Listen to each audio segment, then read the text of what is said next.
this episode of Ruff Talk VR. Today we're joined with a fun one. Today we have Michael from VRWorkout. He's the co-founder and CTO of the game. We have questions. Oh, I have a lot of questions. We have a lot of questions. There's a lot of great fitness apps on the Quest store and the VR market in general. And VRWorkout is one that has several things that sets itself out to be unique and different from the others. And I have loads of questions about how things work, some things that I've seen teased coming up. So I think this is going to be a fun interview. But Michael, before I get into it, do you mind to introduce yourself a little bit more for the listeners and also tell them a bit about who you are and what the app VRWorkout is? Absolutely. So, hello, I'm Michael, and thank you for being on your show. I'm the original person behind VRWorkout. So, back in 2019, it started off as an open source project and a really kind of grassroots thing, and now we start to grow into something a lot more. We are trying to be the fitness. We are trying to be a fitness tool. It's not like we are a game, and a lot of fitness games are already on the Quest. But we are trying to be something that you use in your fitness tool belt. So you're actually we don't expect you to just use VRWorkout. We expect you to use it as part of your routine to really get in, like rainy days. You get your workout. You want to work out with your friend around the globe. You want to work with your family, or you want to stick to some more intense exercises for getting your heart rate up quickly and then start your day or anything. So I think that's where we quite nicely positioned. We are a hand tracking based fitness game. This is interestingly, I expected, we initially had this as kind of our USP. So back in 2019, when it started off, it was like there weren't a lot of hand tracking games. And I expected this to come quite quickly, but now we are like 3.5 years in, and there are still not that many hand tracking games. So it's like it took a long time for that to start off. But so that's one of our big USPs. Also working out with other people is something that's really nice. We are actually trying to be, or we are not just a game that does like that uses your upper body to get your heart rate up. So like any fitboxing style game that like any version of Beat Saber or like Supernatural FitXR. But we are trying to use your whole body, especially more like the lower body, because that's the biggest muscles in your body. So that's what gets your heart rate up quickly. When I used it, I started off like with Box VR in 2019, where I tried to find something that helps me keep to my fitness routine, and then Box VR was like, oh, that's the next big thing, and I really love that. But as with every game, every VR game, you kind of progress quickly. It like you think you can do everything, and then after a while you start to reach this plateau because you get better. Your stamina gets better. Everything. Your heart, your cardio system improves, and at some point you just have to extend your workout time ad infinitum. So and at this point it gets kind of pointless, because if I'm like standing at home doing a 90-minute cardio workout, then I might just go outside and run or something. So that's why I try to find some way to make it more intense, to just use anything that makes the workout more intense but keeps this core fun of being a VR game. And at first I tried doing push-ups in like with the HTC Vive ones, which was a total bust. Doesn't work at all. And then when Oculus came out with the hand tracking, that was kind of the key point where I said, okay, that actually could be the thing that makes it possible to do more than just the standing boxing style workout. And I think late December 25th, 2019, we released the first version of VR Workout on SideQuest. No App Lab there or anything back then. And from then on, it was like it's history. So you go in, and the fact that it does hand tracking is one of the coolest aspects. There's a lot of things that makes that's VR a game workout changer for workout games too. Because my only beef with workout games is having to have the controllers.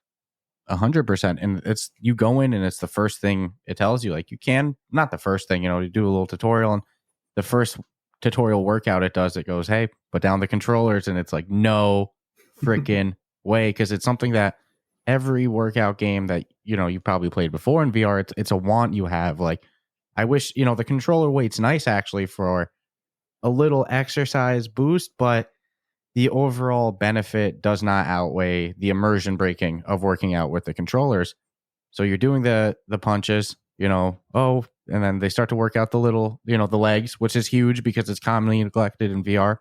And then there's push-ups, there's crunches. This is an app that's the other game changer part. It's not just vertical. No, because a lot of these workout apps are really, your back, your arms, and your shoulders, and maybe your forearms, but you're really neglecting the rest of your body, and it's a lot of cardio. Other than squats. Yes. And I'll play devil's advocate because, even Beat Saber uses a lot of side to side and squats and such, but not to the degree that, and we're talking hand tracking. No, this one you had me at hand tracking. This one has like walls go at you. You got to like duck, pop up your head in time to hit the triangle. So it's like not just a squat, then you got to squat and like really explode up. Sky punch. Yeah, dude, the game's got some diverse workouts. So, at what point were you like, all right, let's go the hand tracking route as the main focus of the game? Because clearly in 2019, we all remember what the hand tracking was, when it first rolled out, it wasn't. No, it sucked. It wasn't able to be what it is today. Absolutely sucked. So at what was the point where you're like, yep, this is where we're going full steam ahead? So with the decision to make this game on Quest, the decision with making this hand tracking was already made. So if it wouldn't have been with hand tracking, it would have been done because it just doesn't work. And the best thing was like the old version of the game was developed with Godot engine, so not Unity. And the luck that I had there was like Godot had hand tracking 3 months before Unity had it, because like beginning 2020. The first hand tracking stuff rolled out on Unity, but a developer on the Godot side already used the pre-release SDK from the beta SDK from Oculus and built it into Godot. So we had like 3 months lead time to actually build this. And the good thing is, since we started so early, we built the whole game around the limitations of the hand tracking. So we actually, you can't compare hand tracking now with what it was back then. It's simply just worlds different. But the thing was that back then we used the mechanic a lot more, that you moving your hand. So if you move your hand, it's very likely that you're moving so fast that your hand tracking gets lost. But at some point it gets reacquired. So when you move your hand fast, we have a point where you lose the hand tracking, we have a point where you regain the hand tracking. And we searched around this area if there was something you wanted to hit, because if you're hitting something outside your field of view, you don't really know, except if you hit it anyway. But if you expect it to hit and you don't hit it, that's much more worse if you hit it even though you kind of missed it, because we are about movement. We want you to move, and we don't really care if the hand tracking gets lost and you kind of missed it. We still hit it for you, and that stuff worked pretty well. That's the reason why hand tracking in VRWorkout always kind of felt better than in other games, because it was all about the movement, and we kind of covered all those problems with hand tracking up by doing things for you. That has gotten a lot better now. We actually were thinking about doing a game mode where you had to move so fast that you intentionally break hand tracking, so that you kind of. But now it's impossible. So it's like at this point in time, it wouldn't be possible. Wow. So how many little tricks do you guys have built into the engine and the software that take the hand tracking to the next level? So mainly it's tracking. So basically, we're not only tracking your when it gets lost and when it gets regained, we're also tracking your movement over time. Because when you had like if you take your Fit, they had this the nice fitness tracker back in whenever. They used the controller speed, and also Oculus Move did use that. While they used the controller speed to gain how intense you're moving, to actually track what your estimated heart rate is going to be. We don't have that because we don't have accelerometers in your hands, so we have to kind of use the speed you're moving. But since we have tracking loss, we have to kind of track your hands over quite a while, and then figure out over the way you moved, how fast you moved, so we kind of get an estimation of how intense you're hitting stuff. That's also when you're in the game, when you're hitting something.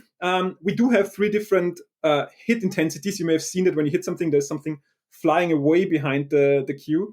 But what you actually have to do is you don't have to be fast, but you also have to be fast over a certain distance. So you can't just explosively hit something. You have to hit it fast and also move quite a bit to actually break this threshold, which is also again plays into our overall idea of it's all about movement and it's not so much about like boxing or anything. I love it. I mean, this is one that really has a little bit of everything. Dude, like push-ups. Yeah. If it exists in another workout app, this app is doing it plus more. So I could really start to go into all the different workouts and the aspects of AI and all the things that make this app special. But I think you could probably do that much better. Do you want to explain, the things that VRWorkout does unique that other apps don't do, like the AI, the different unique exercises, all that stuff? So since you mentioned push-ups, I'm mentioning going back to AI quickly. But since you mentioned push-ups, that's also something that we actually.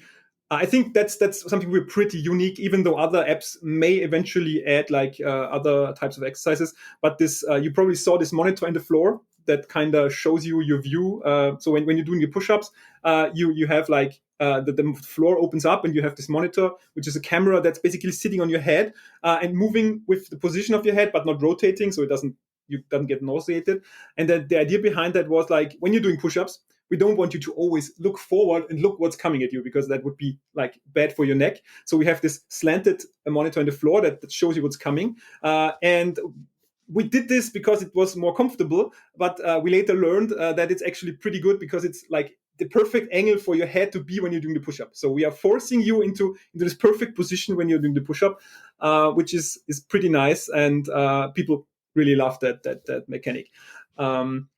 Same for like the sprinting and everything. You wanted to know about the sprinting. Not sure if you want to take that now, or if I should talk about that later.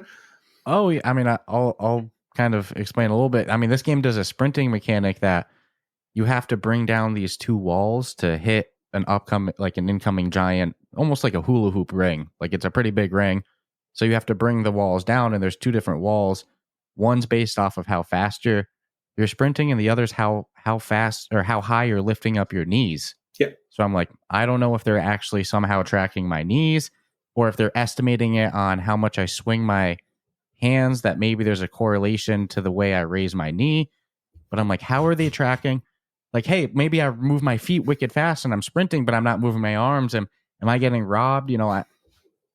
I had so many questions about the way it worked because it felt like it was working good, but I'm like, it shouldn't with the way the hardware works and the tracking. So how does that sprint mechanic even work on the technical side? Yeah. So the speed is easy because the faster you're moving, the faster. So if you look at games, I think Happy Run or some few other games do it. They usually use like hands for speed. But that's not something we wanted to go for. Especially also with the hand tracking, because if the hand tracking is kind of not really fast enough to do it, then that wouldn't work. So we are using the headset for that, and the speed is simply the frequency of your headset moving up and down. So we just track when it's crossing the 0 line, and then we are measuring the frequency, and that's the speed. And the intensity is also related to the headset, which is the farther your headset travels, the more intense you're running. So we did a lot of tests with that, if that really correlates with how high you put your knees. And if you really put your knees high, then you cannot, it's simply not possible for you to do that without also having your body move up and down. And that's how we track the intensity. And that's the knee high running. And that's why it so nicely correlates with how intense you're running. And there's also a reason why the barriers are actually at top and not at the bottom, because we tried it at the bottom as well. And that's, if you're running and you're looking down, then your headset gets pulled away from your head all the time. But if you're looking up, it always gets pushed back to your forehead. So it's much, much less problematic to run if you're looking slightly up than if you're like do this or like do this. And that's why the barriers are above. So they actually have to look up. And we kind of so you don't really know why, but the reason is so that you actually have a better running experience than like otherwise. And if you're looking down, you might drip sweat into the visor much more than if you're looking up. Sweat. That's going to drip down. That's true. So that's oh my goodness, the game does. I like the level of detail though, and thought that went into even like the push-ups, because let's be honest, if you were looking up, you'd be putting strain on your freaking neck muscle every time you did it. So, I mean, at least there's a level of safety, I'll say, if you're doing the exercises. And it's also my understanding that these exercises are kind of procedurally generated by AI, right? So you could do the same workout twice, and it's a similar theme with like move sets and stuff, but it's not the same exact workout, right? Exactly. So that was something so that's because especially in the first 1, 2, 3 years, it was my tool for myself. So I built this tool for myself. I still build a lot of stuff for myself, and I think that's why it works so nicely, because you're always motivated to keep improving it. And this procedurally generating stuff was the reason why I built it for me, because I have no problem doing intense workouts, but I have a problem if I know what's coming. So if I'm doing like a Beat Saber level or anything, as soon as you know what's coming, you kind of, and if there's something coming that you don't like, you kind of dread it the whole time, because you know in 1 minute there's this session coming that I simply do not like. And that's why I wanted it to kind of always tell you, do this now, without you really knowing what's coming now. And that's also so that the game in itself has kind of a and its own grammar. So it's like obviously all those games have ways to build out the level by specifying what's coming where. But in our case, it's like every cue that's coming is generated by a mathematical formula.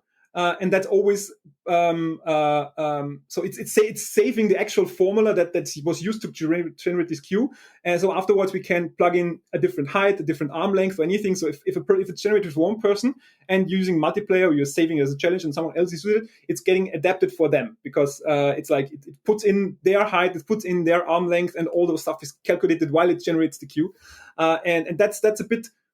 That's more work to create the workout initially, because you can't just, if you take a Beat Saber level, you kind of click out what you want to have and when you want to have it. In our case, we kind of have to put everything in formulas and everything in like if this is this height, and then like use most things are calculated based on the player height. So if you're doing a squat, then it's relative to a certain percentage of your player height. Every hand movement is based on player height, and in the future also on arm length for people who are sitting because of wheelchairs or other problems. But that's the cool thing. So you tell it you want 30 seconds push-up, 20 seconds squats, 15 seconds jumping. Then no matter how often you do it, it's always going to be different, because it's like it's using this exercise group, using and it has an internal logic that kind of gives probabilities with, okay, I want to have this probability transition to this exercise, I want to have this probability to this exercise, but it doesn't really specify exactly what's coming. Wow. The amount of back-end programming running just for this thing, for you to be able to do it, this is mind-boggling. I wouldn't have expected that. No, and just to get it on record, can we list all the different workouts that are in the game? Of course, you have your typical punches, and then there's some that like you hit, you slide. We mentioned push-ups, crunches. What are all the workouts? So in the current version, exercises, yeah, exactly. In the current version, so during standing, we have the standard you hit stuff, standard punching stuff. We have something that we call double punches, so where you use like do this. Where both hands are at the same, always hitting at the same time. Then we have a variation of that's called follow through, where you're basically pushing through that, or from upside down, up down. That's actually more meant for the core exercises. So when you have to kind of quickly push from up down or from down up.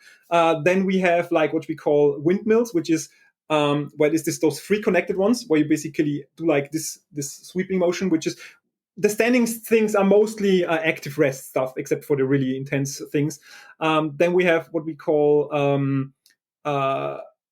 internet, it's called parkour, but officially it's called obstacle. I think it's this when this wall is coming and you kind of have to go under it. So during standing exercise, you hit the floor, let the stuff come over you, and stand back up.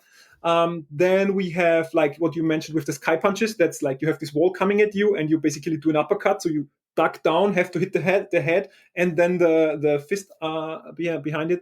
Then during jumping, we have 3 different variations of jumping. So the easy one is just like you jump just to the head. The medium one is you also use your hands, so you have to have your hands up. Like if you're at a concert, you're jumping. And the hard one is this actual squat jump. So you jump and with a squat immediately afterwards. During sprinting is there isn't really a variation there. Squats has the same thing with the double punches and the follow through, but it also, so that's the thing. The difficulty is really most exercises in the game have first of all changed the difficulty based on how far it travels, how fast stuff is coming, but also there are like breakpoints from medium to hard, easy to medium, where the exercise changes. So if you're doing like the push-up, the standard push-up is we're more like the planking, where you basically are in a push-up position, but you kind of move your head slightly or try to do one-handed push-ups where you planks where you hit something with the other hand. But then when it gets harder, you have this what we call a side plank. So where basically you rotate your hand upwards, so your head is like exactly the arm length. The head that's coming in is like the arm length height, and then you have another hand that's upward where you have to rotate upwards. And there is like a hard variation where immediately after that you have to do a real push-up. And during crunches we have like the standard crunches, which we in our the crunches were also, that was basically the second thing that we started to implement, where we thought, okay, how do you prevent people from doing this bad crunch stuff where you tuck everything in and you basically do the crunch with your neck and with actually your core muscles, and for that we try to find a reason why the person doesn't like do a crunch, but does something more like the upward motion. So where you kind of, the stuff is high above you, so you have to hit upwards instead of in front of you. So that's that way we kind of get the person to do the crunch in a more in a less problematic way than they would just do if they would standard crunch, where say do 15 crunches or something. Then we have like side Russian twist, where you basically in a 45-degree upward position, you have to hit stuff left and right during the crunches. I think that's most of the actual exercises that are in the base version. Many. And then in the upcoming Quest 3 update, we are adding wall sits, so an isometric exercise where you're sitting back to the wall, like if you would sit on a chair without the actual chair beyond you. That way, that's where you're doing like you first mark your wall, and then when the stuff comes at you, then you have to be with your back to the wall, because the distance from the headset to the wall defines how far the barrier in front of you closes. So you want to have it closed completely, so the stuff that's coming at you is blocked, and that way we get the person to put your head completely to the wall, and then you also have it at the right height where the obstacles are coming in, so that we force you into a sitting position against the wall, and as soon as you try to either go lower or higher, or you go away from the wall, it just doesn't work, because then the barrier opens or is not in the right position. And the other exercise is going to be chair tips, where you mark out your chair. You put your chair in your exercise space, you mark it out, and then you do basically the reverse push-up, where you have your hands on the chair and you do like the up-down motion with the stuff that's coming in. That's the basic stuff, and later in the year we are going to add weight training as well. Weight training? Weight is like with weights. Yeah. Oh my goodness. And I saw you teasing on social media like something with feet tracking. Yeah, that's so has been long coming. So it was in the old Godot version. We had like a very basic feet tracking already. We used back then we used Slime VR. So we were working with Slime VR to get the Slime VR server directly into the Quest. So we had it like you didn't need a PC or anything. And we also had our camera-based tracking. And for now, we are relying mostly on the camera tracking. So basically what you do, you put your phone like 1.5 meters in front of you, open up your user portal on our website, because the tracker is running on the web, so you can use any device that has a camera and a web browser, and usually your phone. You put it there, and it connects to the Quest and sends the body position back to the Quest. So we kind of combine that with the body tracking from the Quest itself. So Quest has already, that they already added like body tracking. So we're using the upper body up to the hips from them, and then we are adding this information from the feet back in as well. It's for the exercise itself. So don't expect like VR chat level foot tracking where you can just walk around or anything. So we are mostly concerned with the feet beyond you, because that's where we get you, which is most stable. You can kind of move them a bit to the front and the back, but the whole exercises are built around the feet beyond you in this plane that's formed by your hand and your body, basically. And the idea behind that is we want to bring it to as many people as possible without having them buy any trackers or any additional hardware. Holy moly. We're looking at like Matrix style programming going on here. Yeah, that's high level stuff. And do you think that we could ever see the software of this type of tracking, utilizing the phone, connecting to a server, obviously not today, but down the line, do you think it will ever enable the point that it does allow that quote unquote VR chat level, full body tracking? So, I mean, we are, at the moment, we are concerned with, we're same with hand tracking, we are building the exercises around the limitations that we currently have. We could, in theory, obviously allow multiple cameras like Rococo does with the motion capture, and then you would have much more stable positioning of the feet. But we are, at the moment, not really concerned about that because, first of all those headset manufacturers are working towards better things, and it doesn't make sense for us to pour our resources into building something that's obsolete in 5 months because they build something and that replaces that. Well, but the good thing is we have like a huge lead time where people are already using that and are able to experience that. And when the better stuff comes, we just upgrade to the better stuff. That makes a lot of sense. That's the correct mentality to have with it. And when you're building these new exercises and you're working on this stuff, is it something that, you bring in a professional to help design the exercises? How do you come up with the exercises and find the balance between what works with coding and what's, a real exercise? So that's a mix. We do have fitness trainers we are consulting when we're building something. Mostly it's like we have an idea, we try to make it, and then we go to them and say, hey, does this work? Can we do that? Is there a problem with that? And for most exercises, so you saw we have the triangle for the head, we have the circles for the hand, we will have the cubes for the feet. That's basically our visual language, where we try to map everything onto, because as soon as if someone already knows that, then it's easier for them to learn new things if everything stays the same, but what's coming is just different constellation. And that's what we're trying to do. And most of the exercises do work with that. Obviously, with hardware limitations, you can't do everything. So we had a few exercises that we simply had to skip because it didn't work.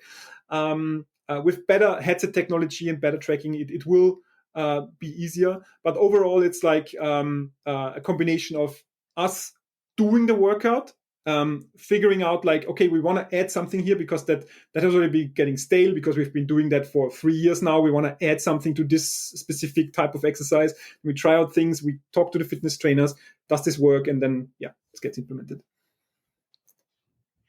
So I guess what I really want to know is what made you choose to even go the route of VRWorkout? There has to be some backstory, because this sounds like it was your passion project to begin with. So. There is a backstory, from the fitness route. So I am now 42, and I started basically when I was 39, 38, 39. So my dad died with 41 after his third cardiac arrest. So he was like, and my whole life I had this sword above my head that could happen to me as well, because I was like, early on in my childhood, I always had to go to the cardiologist, and they always were checking if everything's fine. And it was always like, yeah, maybe not. It's like nobody really knew. And when you approach this age, then you're kind of thinking about, okay, you have to make sure that you're kind of healthy enough. And I was like, I'm always like, I'm the software developer. Software developers have this habit of not really having the best exercise and anything. And I had like, in Austria, we have those yearly you can have this yearly checkups with your doctor where you do basically standard stuff. And I think it was a year before or 2 years before, it was like, hey, you have to do something. That's really, you're going to die sooner than later if you keep up your current eating and behavior habit. And that's where I started off. But I needed something that kept me interested. As I said, I have no problem doing hard stuff, but I have problems sticking to it. So I needed something that helps me with that. And VR was that thing that helped me. But I when I did the box VR stuff, I wanted to increase the difficulty. So I wanted to I tried to use weights. I tried to use like resistance bands, but that resistance bands didn't work because I bought those MMA style. We have this belt where you connect like those elastic bands to your wrists, and those have like metal hooks, and they clink like crazy. And I was doing my workouts in the evening, and my wife was sleeping, and that just didn't work. So I needed something. I needed something that kept me interested in keeping my exercise regimen up to stay healthy. And I needed something that is as compact as possible, so that doesn't, because as soon as you add requirements, if you add requirements like you have to first put that on, you have to make your space like this or anything, then you do it for a while and then you just drop off. So and that's the thing why VR workout doesn't need anything. You just put on your headset, no controllers. You don't need to make sure that your controller is charged, which is horrible with the Quest Pro. I hate my Quest Pro controllers. They are never charged. And you don't need additional weights, nothing. You just put it on, do your 10-15 minute workout before you go to bed, and it is telling you what to do. So you don't even need to think about it. You just say, I want to do this, and be done. And that was the reason. Yeah, that's a great I can't think of a better reason. And it's something that everybody can resonate with, because even if you are healthy, even if you are exercising, supplemental exercise doesn't hurt. I mean, it's something that everybody can resonate with. And dude, VR workout should not be underestimated. No, you know what I'm saying? As far as like actually you're working out, your cardio is, your heart rate's going up. There's no, and what's cool about, will sweat. What's cool about this one too is if you go and there's customized workouts too. So let's say, like, I know Stratus over here is dealing with a shoulder injury. Let's say he doesn't want to throw punches or hop to the ground and do a push-up. I haven't done it to that specific, but you could theoretically set only exercises that are leg movement, kind of squatting, side to side, sprints, and kind of cardio stuff. So if you are kind of like, hey, I want some VR fitness, but I don't want to go do push-ups. Now you can really go in and create a workout exercise plan that is what you're looking for too, correct? Absolutely. So you can you can obviously use the quick start stuff, that is, because it doesn't get boring. It always changes up. It changes the music that's used and changes the exercise. I mean, the exercise groups are fixed, but the changes with exercise you get. But the real beauty is when you are getting the custom exercise. You say you want to do certain exercise, you want to do certain modifiers. I mean, that's standard stuff for all games where you have modifiers for things. But you can also go one level deeper, where you say, okay, I know I want to make like this exact sequence of exercises. I want to do 30 seconds warm up. I want to do 20 second sprints. I want to do it at medium. Then I want to do 30 seconds jumping at hard. Then I want to do running at easy. So you can really build out the whole sequence and play that. So we have basically 4 levels of how you can use it. You can use the quick start stuff that just does whatever the quick start has preset. You can use custom exercises where you tell it exercise groups and don't really care about in which sequence they're coming. You can build out the whole sequence where you say, okay, I want to do an exact sequence of workouts. And when you've done a workout, you may have seen that there's the save challenge button on the bottom. And you think, okay, I did a workout. The workout was great. I like the music. I like the movements. I may want to do that in the future exactly again, so I can measure myself against it, or maybe even give it to another person to actually do that. Then you press save challenge, and it saves in the backend, and then it saves the exact sequence of cues that were coming. So like a Beat Saber level. And you can then send that to another person. They can do it, and you have like a high score list for this exact workout. So you can do kind of an asynchronous multiplayer where you do something and someone else does it like half a day later, and then you can kind of compete against yourself or someone else. This game goes deep. Like I said, if there's a workout app that does it, this game probably does it too, and a little bit more. So wow, that's mentioned incredible. You mentioned, so one thing is like the shoulder. So what we currently don't have is, we do not have the ability to limit an arm or something. That's something that was already requested, and we will very likely build that in, that you kind of can set ranges of motion, that if you have limited motion in one arm, that you kind of can limit it. But that's not something we currently have. We're also trying to do something in the medical space where we want to tailor it towards more specific groups of people that have certain limitations, but that's not in there. But what's in there, and that's when you said it gets the heart rate up, you can actually connect the heart rate sensor and control the workout with your heart rate. So and that's actually the nicest way to do it, because you connect heart rate sensor, you set it to a certain heart rate. So you say you want to do an average of 140, and then you start your workout. You don't care what's coming, and the game will then try to keep you at that heart rate. So if your heart rate gets too low, it gets harder, so it gets faster and wider. Everything gets faster and wider. And if it gets too hard, then it dials it back and keeps you kind of in this range. Wow. So if you had like a target heart rate zone that you want to do for whatever your own exercise routine is, you could easily hit that probably than you could in other just, I'll say real life workouts, having that constant feedback. Yeah. I also love that especially a beginner, if you just want to get into working out, this is the perfect medium to do it. Mm-hmm. And then you take someone seasoned in athletics, they can kick it up whatever notch they need to. So that's really impressive. And there's multiplayer in this app, which,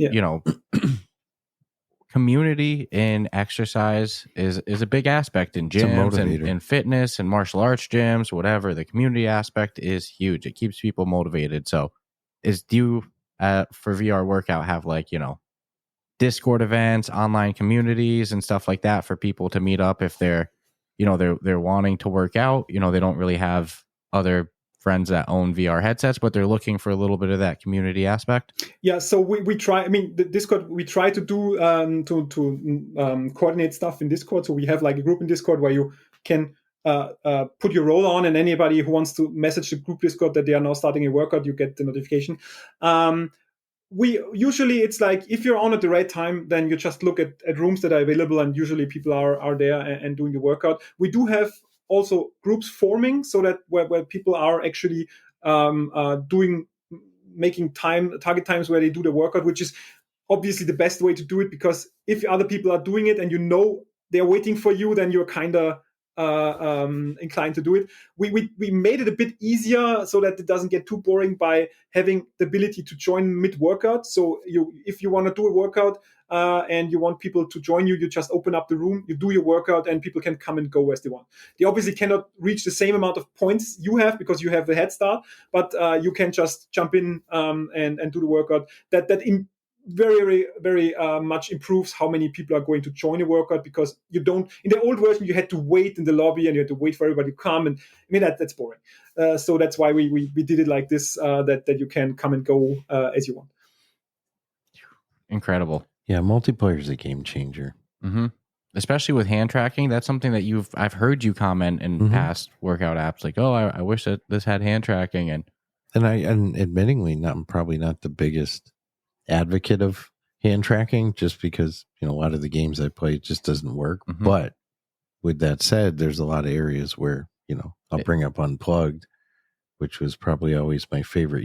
That's when I became a believer. I'm like, oh, okay, I think exercise is one of those forward. Too. Yeah, exercise, it just feels more natural, because if you're working out, chances are you don't have controllers in your hand. Well, you should see me because it's hand tracking. So you should see, like, at the end of a workout, I'm shadow boxing. I'm throwing a bunch of little, because it's funny. It's fun. The game's great. And it's my understanding you guys made this in collaboration with 3 Pound Games, which is a studio that, we have we have a pretty good relationship with them. Well. We've interviewed Robin Mulder twice.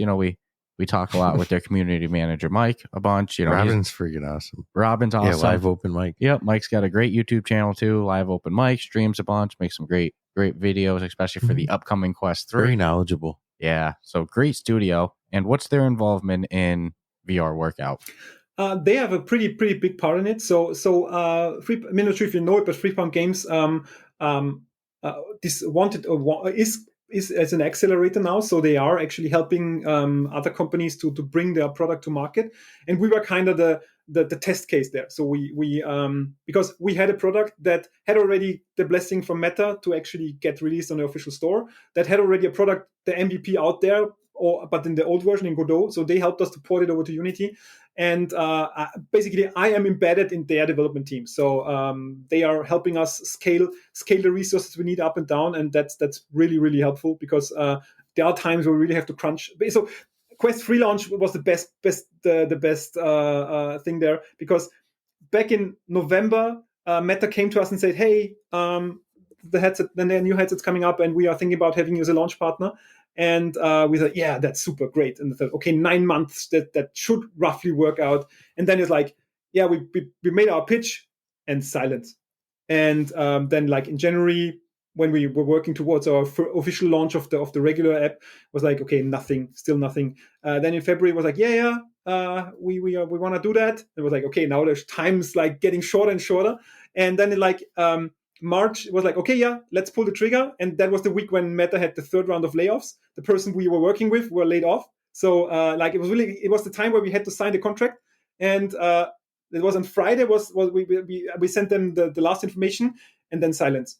And he was let go like this weekend, and which is, I mean, that's really sad. I mean, it's like because there were people involved up to the last second in work, and then they're like gone.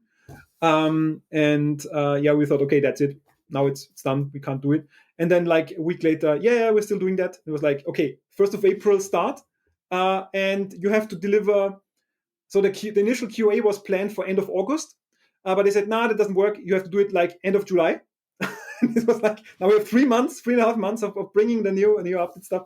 Like, okay, yeah, we'll do it. And without 3 Games, it wouldn't have been possible. Wow, that's awesome. Yeah, no, Robin's good people, and I'm glad that and you saw it. It's like in their social media, you can see them branching out and doing more things than just what they're working on for their own project. So that's huge. Yeah, giving back, giving some love to the industry. And at what point in the development did 3 Pound hop in? You know, have they been involved since 2019, or was it a little bit more recent? It was early in 2022. So it was basically a decision when we made the decision from going from Godot to Unity, because I haven't used Unity before. So I didn't use Unity before. So we had to have a studio that helped us bring it to life. It was basically starting mid 2022, and since then we've been working with them very closely. That's awesome. That's huge. And how big is the team working on the game at this point? Development wise, so if we count 3 Pound Games, it's like 5 to 7 people who are working on the development side, including me. And then obviously the whole business side is something completely different. That's also another 5-6 people. And since this thing is your baby and your passion project, I kind of got the illusion from your last response, you're still very hands-on in the development. You're not just kind of overseeing stuff. Yeah. So basically everything, the whole. I mean, I'm not only hands-on. I'm mostly developing it with the help from 3 Pound Games. But what you currently see, the visuals are not my expertise. So that's mostly coming from outside.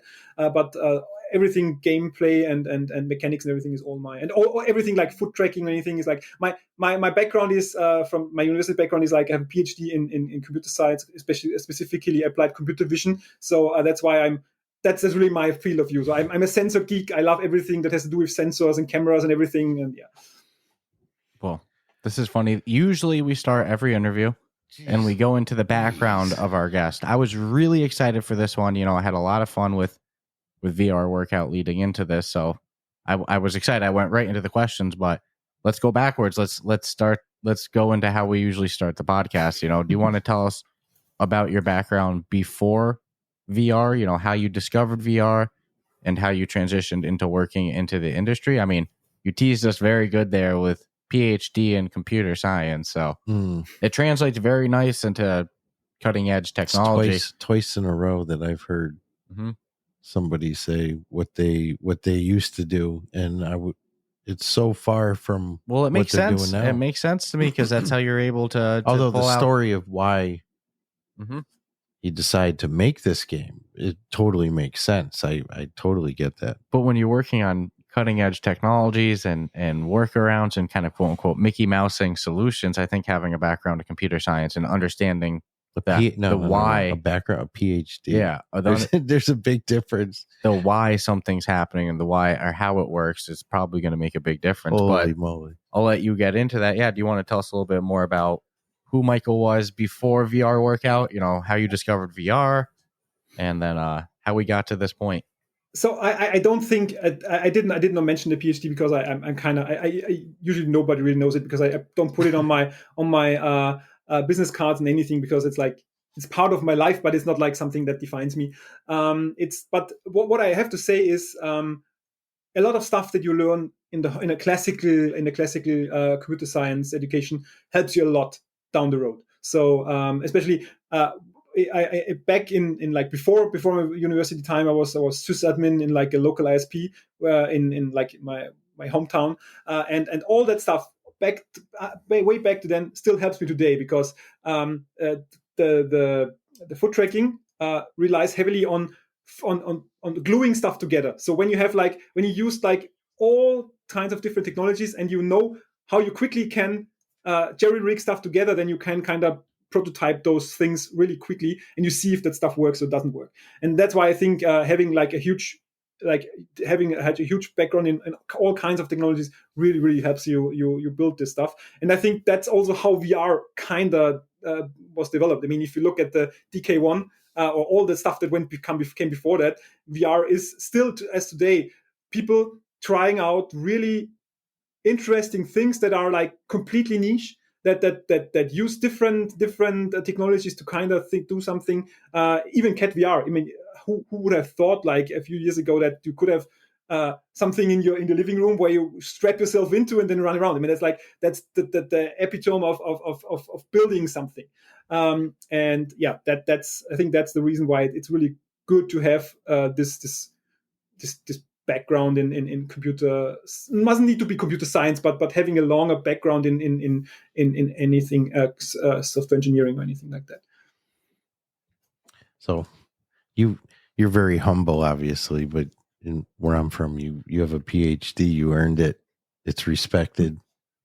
It goes on any business card, It goes on every resume. It's not to be. So I'm curious if you weren't in the gaming industry, then if you didn't change path at all to apply that to this industry, what do you think you would have been doing? The same thing that I was doing before and kind of still do, helping my wife, which is she has a vacation rental company in Florida, like renting out homes for owners, and I built their whole backend and the whole software behind that. So it's really business software, like the classical customer relations management and stuff. Anything before that, from coming from the university, I was working at the Austrian Institute of Technology for in high performance image processing. So what we did there was document security. So when you go to an e-gate or something, passport control or anything, that was the stuff we were doing there. We actually the funny story about that, because we built something that was a simulator using your phone for like passport control that you could put into like those passport scanners, and we built this to test, basically to do pen testing against the systems that we were using. But I went to a conference in San Francisco for document security, and I was on stage there presenting that thing, and we had two people from the Secret Service there, and I was telling, I could have used that to actually get through the passport control, but I didn't because we have like people there. And before that, in the university, I was working in the computer vision space with autonomous vehicles. So we actually I was only a small part of the team, but we built an autonomous train that was trying. So not way before. I wouldn't say way before, but at the beginning of this whole autonomous driving era that we are now in. That's awesome. And how did you discover VR? And what was your first VR experience? My first VR experience was, I think it's called Dive VR. It was like this viewer, there was a 3D printed viewer where you put your phone in, and I ordered that from some German guy, I think. And it was like, I was super excited when it came, and it was like magical, even though it was. It was like cardboard. It was cardboard, no controllers, no hands, anything. But it was like, that was the thing that told me, that's really coming. And the first real VR headset was the OG HTC Vive. I actually pre-ordered it as soon as it was announced. And from then on out, but the thing is, I almost never used it because I don't really have a gaming room. So my whole setup has to be Vive proofed. So I can't have all the kind of stuff lying around. So I always had to put up my base stations and everything. It was like, that really doesn't really help when you want to do VR. And so I kind of put it away. And then when the Quest 1 came out, I thought like, hey, that could actually be the thing that helps me go into VR, because I don't need to set something up. I don't need to put stuff away or put stuff here. And that was the thing that really allowed me to get into VR and develop for VR. That's awesome. I love the wife proof. Yeah. And dog proof. That's important too. Oh, yeah. You don't need it chewed. Or knocked over. And so you whipped out the Quest Pro earlier real quick, when you were doing your demonstration of the angle for the push-ups. Is that the main headset that you play on these days? Yeah, so I mean, I have the Quest 3, but I'm still in favor of the Quest Pro because I have glasses, and do you see I don't have the face guard on it because it allows me to put it on and off quickly without putting off my glasses. So for a developer, I think that form factor is the perfect form factor for development, and I'm using that until someone makes something similar, a similar strap for the Quest 3. So as a glasses user, I have to use prescription lenses in my Quest 2. I don't have to, but it makes a big difference for you. Look at these big old thick rim glasses. Maybe if I had thin ones, but I have a strong prescription, thick lenses, thick frames. It's a recipe for disaster. So is it? Yeah. No, I'm not sure. Can you see that? That's Quest 2. That's Quest 2 damage. So I started off with my glasses and I kind of scratched the Quest 2 against the but the thing is, I have prescription lenses. I had prescription lenses for the Quest 1, but if you're developing and I would always have to take those off, take the Quest on. Then I would forget that I took off my glasses and would work without my glasses. And after I would think, why is also blurry? Then I forgot it. Then I put it back on, and that cycle continues. And so I really prefer my Quest Pro. So with the Quest Pro, you really don't see any space issues or anything like that with.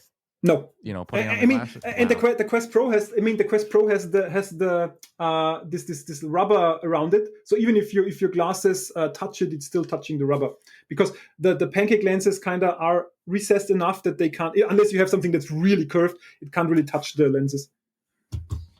And is that the case in the 3 as well, or no? Let me see. Yeah, same glasses, same lenses. So same protective technology? I think it's also the rubber stuff there, yeah. Well, because I've even almost scratched my lenses with back in the day before I had my prescription lens. I would put on my glasses with the Quest. And I was like, I have the glasses spacer on, but I'm not comfortable with this. So that's when I looked into prescription lenses. So that looks like a trial and error fix that they did there. Say, hey, look, we get it.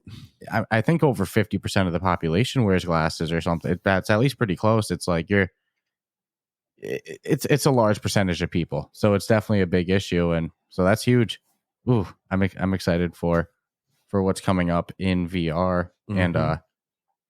And so one last thing that I gotta ask before we let you go. We always steal our guests on the Sunday. You're over in Austria, right? Yeah. So you're way later in the day. You're very generous taking this time with us, but the common, if anybody has one issue with exercising with a headset, it's sweat. And there's a lot of great accessories with, like the Bobo head strap has the fan in it.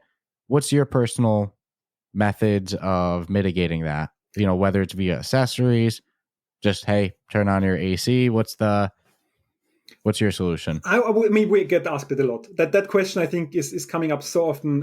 It's multiple things. If you have an enclosed headset like the Quest 3 or the Quest 2, then the Bobo VR with the fan is probably the best way to actually deal with it. For VR workout, it is a limited problem because our exercises are pretty intense. So if you do like a 10-minute workout in VR workout, you probably would do something like a 40-50-minute workout in Beat Saber or anything. So the shorter duration, you probably can stand sweat for a short period of time. So that's probably not that big of an issue. I personally say if you really have problems with sweat, then use a Quest Pro, because it doesn't matter. It's open. So you don't have any sweat problem at all. That's also the reason why I want to get rid of the face guard on the Quest 3 and just have it floating in front of my head. And if you have a regular, if you really sweat a lot and you have like a regular headset like the Quest 2 or the Quest 3 with the normal face guard, then just use like a very thin sweatband on your forehead, so that it goes between your forehead and the Quest, because that's where most of the sweat's coming from. So if you get rid of this sweat here, you don't sweat through your nose, and everything that's below that is you don't care. So that's really the biggest issue. And if you put a sweatband there, then most of the sweat problems are gone. I've done that with a fold paper towel. Can't get more generic than this, but I've wadded up paper towel, folded it all nice, and then put it on that exactly just like you said, just the top. And it keeps out the sweat from coming down like on your eyes and stuff. Or get caught in the lens, right in the Once cover it rolls into my lens, I'm done. I don't care what I'm playing, because there was some hot nights. We weren't even doing anything crazy active, but it was just hot. Yeah. And I'm like, shit. Oh, that's great tips though. Great tips. And then before we let Michael go, on your end, is there anything that you wanted to ask him that we didn't get into? It sounds like you built this for mainly yourself so that you could. Thank you for that too. Yeah, exactly. It just so happens that it works out well for everyone else. Do you anticipate any more projects from you directly, or is this like, this is your project and this is what you're going to stay with?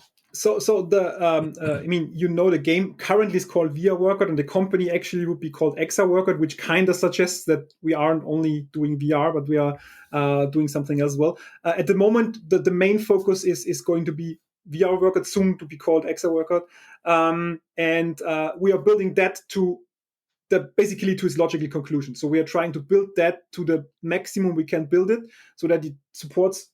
We don't want to make feature creep that it's always like, I don't want everything. So it's not going to be a football game or anything else. It's always been going to be focused on pure exercise. But we want to make this as complete as it can, and so that everybody can use it to its maximum performance.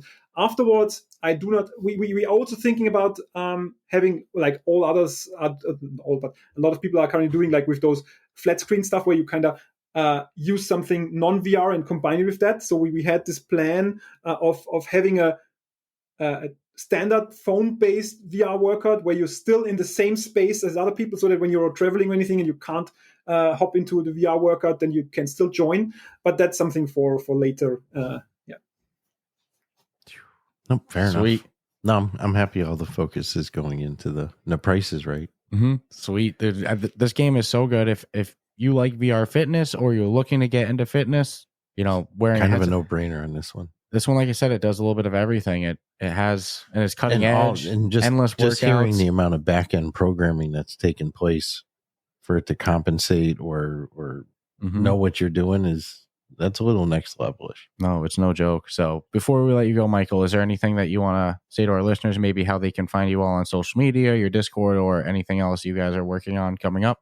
Yeah, so the best way to find us is through our main website, which is xrworkout.io. So that's the thing where also everything is linked. But also, if you just look at us in the Quest store, because unfortunately we are in the Quest store, so it's easy to find.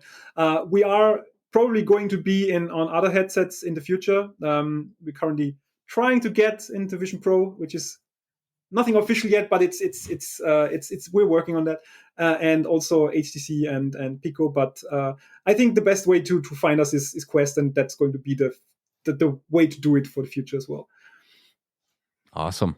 So thanks a bunch for joining us. This was a great interview. Like I said, it was good to get some technical insight into how this app works. Again, I'm telling you, that's matrix programming, though. Yeah, I recommend to anybody, if you haven't tried it yet, go check this out. It's gonna blow you away. The moment I hit the minute floor, you're putting your controllers away. Okay, yeah, 100%. That's when it's like, all right, this is not your average workout app. I sent you a message, looking down through the visor, the little nose spot in my Quest 2. I grabbed my phone right away and I was like, dude, this thing uses hand tracking. Yeah, it was like, get out. Yeah, because we've talked about it before. Then you're like, push-ups. No, because you were like, dude, there's push-ups. And I'm like, how you doing push-ups with a controller? You're going to snap your halo. You're like, hand tracking, dude. You're like, oh. I'm like, all right.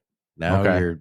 And it feels so smooth. You throw in those punches. Like I said, I always get silly. I'm like a little Mike Tyson in between workouts. So the app's great. Highly recommend checking it out. And overall, Mike, thanks for a great interview. Thanks for taking the time with us on We'll have to talk to Mike again down the road too.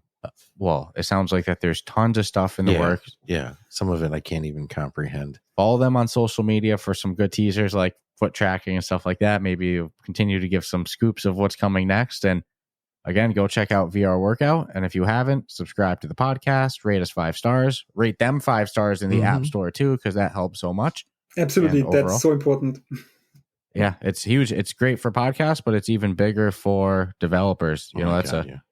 Everybody says it's like, hey, that's like one of the main metrics we're get looked at by, so if you like the app, go drop it a nice 5-star, a written review if you feel so kind. And then overall, check you out next week. Thanks for listening. Take care. Ciao, ciao. Thank you.